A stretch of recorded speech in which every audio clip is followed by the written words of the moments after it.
இயேசுவின் நாமத்தில் அன்பின் வாழ்த்துக்கள்.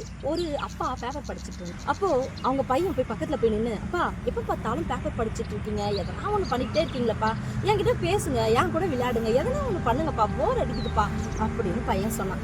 அப்பா என்ன பண்ணாரு, அந்த பேப்பர்ல ஒரு வேர்ல்டு மேப் இருந்துச்சு. அந்த வேர்ல்டு மேப்பை துடுக்கதா கிழிச்சு அவங்க பையன் கிட்ட கொடுத்து, இந்தா இது எல்லாத்தையும் ஒன்னா சேர்த்து கொண்டு வா அப்படின்னு சொன்னார். அந்த பையன் போயிட்டு கொஞ்ச நேரத்துக்குள்ளவே அந்த வேர்ல்டு மேப்பை பக்காவா ரெடி பண்ணி எடுத்துட்டு வந்து அப்பா கிட்ட காமிச்சிட்டான். அப்பாவுக்கு ரொம்ப பெரிய ஆச்சரியம். எப்படா எப்படி இதெல்லாம் பண்ண அப்படின்னு கேட்டாரு.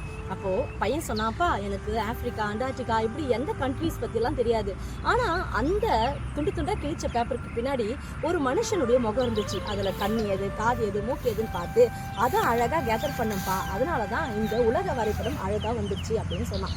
ஆமாங்க, இந்த கதையில இருந்து என்ன தெரியுது தெரியுமா?